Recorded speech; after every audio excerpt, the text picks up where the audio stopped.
Hey, Shakiel Mahjouri. You can call me Shak here for MMA Mania, and you know who this man is. He's the former UFC light heavyweight champion, UFC 12 heavyweight tournament winner, and the record holder for most knockouts in UFC history. He's a scary, scary man inside the cage, but he's been nice enough to speak with me today. Won championships. Vitor Belfort, how are you, sir? I'm doing fantastic, man. All With right. all this, we are alive and we are breathing and we are very very blessed to be here. For sure, and I've seen a lot of really great optimism on your Instagram. And for those unaware, Vitor Belfort actually has one of the best Instagram pages I've seen in the MMA community. So you should go follow. And you have crystal clear Wi-Fi because like I can see everything perfectly. So thank you for showing up big today. Come on, man. I love your setup. I can tell you're on point. Yes, we're working on it, man. Especially nowadays, we're all doing this from home, so it pays to, Yeah. bougie things up a little bit. Now, before we get into any of the MMA stuff, one of my favorite things on the internet is when you see like weird animal friendships, the hippos and the dogs, the cats and the mice. I looked on your Instagram, and you have a bird named King who hangs out with the dogs. Can you please tell me about that symbiotic So relationship? so King is a bird that's amazing. He's from the Amazon, and he we got him because I wanted the bird to talk, but that bird's Mm. kind of, they don't talk, but they're pretty like she think the bird thinks he's a dog. So we have the setup. So every time I put the bird come down, and sometimes when the bird trying to get her, she's so friendly. She laughed and she kind of, the bird trying to bite her. So it's a very weird relationship. But uh, I know that my dog, she's a service dog, and she's Xenia. It's amazing, and I think she knows the power of her, but she knows Hmm. how to handle, and she deals with all the little dogs and the birds. So I take my hat for Zen. And Zen is a pretty cool dog. That's incredible, and it's always so interesting to me how understanding animals, particularly dogs, are about their environment and how they react with other creatures. But it's all about the I think the it's the environment. Hmm. They know how we function. I think they know the way we like things. So I'm the alpha, so she knows the bird. It's weak, and she knows how to. She's kind of the way she do with the bird, the way I do with the bird. So it's pretty cool. Yes, Levito, I think you're the alpha most of the time, no matter who else is in the room with you. Let's talk a little bit about your upcoming fight. It was recently announced that you'll be fighting Elaine Ingalani in one championship. Who knows when that fight will be for sure due to the ongoing pandemic, but sooner rather than later, hopefully. Um, I read that there's going to be some sort of modified rule set, and it hasn't been officially announced, but can you give me into any insight as to what that modified rule set might be? It's something that we are talking. So the striking, it's something that really, I think it's been captured people's Hmm. attention.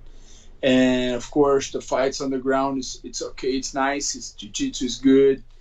And but what the really fans they want, like you got to be an artist to be a knockout artist, and as Alon is an artist, and I'm trying to, the idea and the vision is trying to bring awareness to these two sports. It's boxing and MMA, and how can we unite them?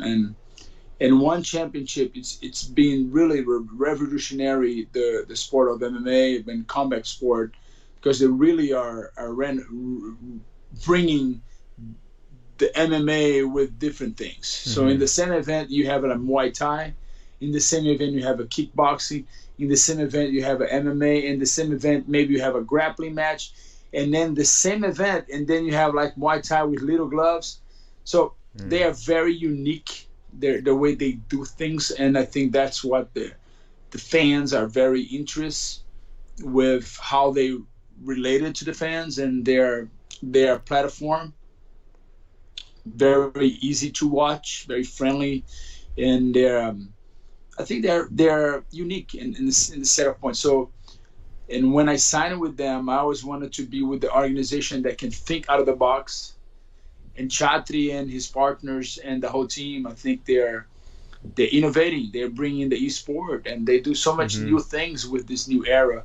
And could not be a better moment to do this right now, and to unite this two sport, boxing and MMA, at the same type of mix. So that's why we're going to be doing something like that. And I think it's going to be unique because you can, thinking about, if you know sport enough, the deals that the Nike, Adidas, this sport brings into the table with the sports because of the shoes. And so if you can make something that you can have shoes in the ring, you can really bring major sponsors into, shoe deals to the one championship or to the combat sport. This is revolutionary because, as you know, even the rappers right now, they do shoe deals. Yeah. It's like, so I think something that is being lacking in the MMA sport is just, we need to do something new. It's time for something to be out there that the fans will relate it to in the sense of, wow, this is what was lacking. And I think we have everything. We have the platform, we have the fans, we have what they like, and I think I still hold the most knockouts in the history of MMA. So it's like, I'm really looking forward to bring combats that really would bring the interest of the fans. So basically, it's like, right now we need to do something different. Everything's the same, and you try to build persona. And I'm okay, everyone has your personality. That's okay, but I like what one championship is doing. They're doing about history, heroes, and stories. So I have a major story in major career. I wanted to leave a legacy for the sport. I wanted to do something different, and it's time that we can make that happen. Since you mentioned sort of revolutionizing how we fight in MMA, whether it be shoes or particular movesets, something I've heard Luke Thomas mention before, I'd like to get your thoughts on it. Or what do you think about reintroducing the gi into some MMA fights? Yes, I think that's something. Look, anything that you can do something different is like this. First of all, I think one did something amazing. They have the ring. Come on, it's a ring. Tell me an MMA that has the ring today. Only one. So it's different in that sense. If you've been on one championship event, it's different, man. It's amazing. And that being said, now the events are be closing doors. Who knows? For the next maybe 2 years or whatever, we're gonna have closed door events. So what really matters now is not just the event itself, is the quality of what the events are holding. So fights that are, let's say that fights that are boring or they don't have action or whatever. They don't have maybe the way they used to be before. Icons. So I think bring me back is like in that fashion. We can bring so many icons back to action. Now, you touched on your legacy and the storied career you've had in MMA. I'm not going to ask you about retirement. I'm sure you get asked from time to time. But what I do want to know is, in your estimation, do you expect to finish your career with one championship, whenever that may be? Oh, yeah. So we call the last dance. So I am on my last dance for sure. So and it's like we gotta make that last dance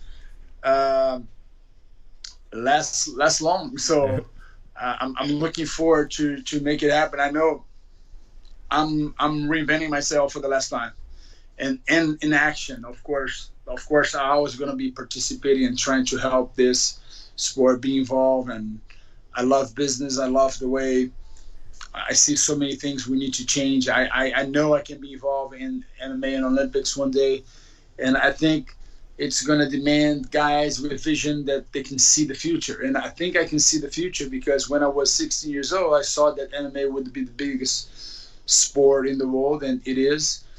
And of course, it's a lot of work. It's a teamwork. It's a work that we have to do ourselves together. And like I said, it's time for change. We cannot. So look, don't try to live normal like we used to live. We're gonna have to adapt. I believe that businesses are gonna be developed now. As we talk, people are fixing problems. People are and that's what I admire entrepreneur for me, is not just people having ideas, they take actions, but they create their business for bring solutions. So we need a solution on the sport. It's being too much about drama. It's enough. Sport is not a reality show. Sport is a sport. So it's a reality of life, reality of training, of grinding, of work ethic. It's motivation. It's inspiration. It's hope.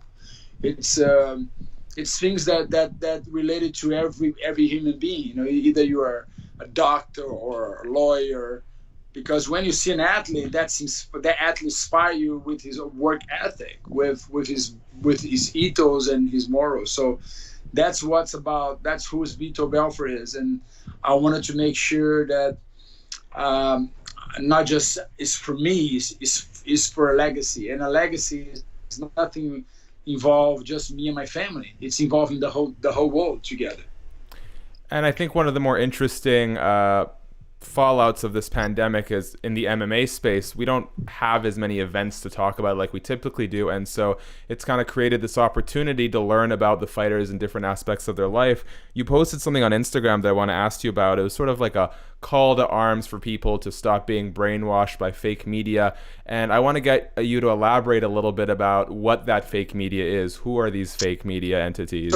So I didn't know what fake media is, and that's why I didn't go along with it, but I'm glad you asked. So fake media is something that people don't realize. I thought that was a lie. So I play a little with the story that I say something can be true but not the truth. And you say, what is this, Victor? I don't know if I went to, but if you give me a moment, I'll break it down. So this guy, he worked in a business, and he was going. It's a Friday. It was after party. Their friends are gonna go play pool and just drink some beers. Nothing wrong. The guy's a family guy. And then he said, "I have dinner with my wife and my kids." And they said, "No, come on, just couple hours, just 1 hour." His phone died. He went play pool. He was having fun. And they please stay a little more. So he said, "But I'm gonna have to have excuse." And the guy said, "Okay." And then he thought himself. He went. He flat his own tire, went back, played pool, finished. When he went home, he arrived. He has to change the tire. He arrived home. His wife was very nervous and desperate because she was trying to call him, but his phone was dead. And then she always calling the police. The kids are already asleep. They're missing the father because they didn't see him the week. And it was a very special dinner that they prepared. And then she asked, "What's happened?" And she said, "Honey, I had a flat tire." And that was it. He had a flat tire. Yes, he had it, but he flat his own tire. So what is fake news? It's a lie.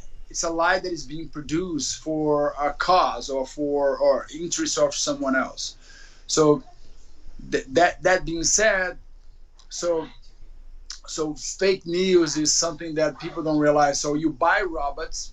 I don't know if you know that. So they buy a lot of robots, a lot of technology, and they make that fake news goes crazy. It goes everywhere, and that thing is becoming people start sharing. So that thing that was a lie becomes the truth, but it's not the truth. So it's just something being produced by these marketing people, then politicians, and I think everything becomes so political. Yeah. I remember sport was not political. Sport is the best man win, the best man got the job, the best. So now it's everything so political. I was just watching right now, me and my family watching a Netflix about the bull riders, and it's so political. All the Brazilians is dominating the bull riding, and they trying to give him the judges are judging the differently because they're from Brazil. So because they're dominating, and these guys, they're poor coming from Brazil. They don't have this, so they want to build the American way, the American dream. So, and that being said, is like this. everywhere in the country now, it's fake media. You know, if you live in Russia, it has fake media. If you live in, doesn't matter where you live, and comes to a thing to me that, you know, I love the Bible. God is so awesome, and I was thinking to myself, what was the only thing the devil has the patent on? What is the only thing the devil patent that belongs to him? That's the only creation of the devil. It's a lie. Everything else is trying to. Oh.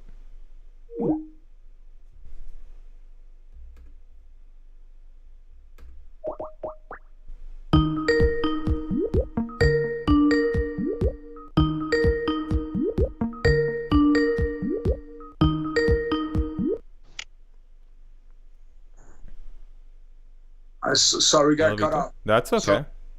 So I'm here. Can you see me? I cannot see you, but I can hear you. Oh my God, I'm so. That's okay. The editing magic, movie magic, will make it look great afterwards. Don't worry about it. So I'm gonna go where to start. So sure. So the thing is this. It's the only patent that the devil produces a lot. And I'm trying to teach my kids and my wife and even myself, and in a point we're trying to create fake media in a sense that they have a thing that I think is, if I'm not mistaken, Ali said, and how he said, like he used to tell himself that, I forgot the line he used to use. They had a line that he used to say, I tell myself I'm the greatest even not when I'm not the greatest. So I wish I could help you. The only Muhammad Ali quote I know is float like a butterfly, sting like a bee. Yeah, it's like this, I'm the greatest, even though I'm not, say I'm keeping called affirmation. For so sure. We know that the power of affirmation is true. You know, you whatever you believe is true. And what is happening with fake media, what that I mean with fake media is it's just sad to see that people now are using technology to create news and things are not true and they become true, you know, unfortunately. So I don't control that.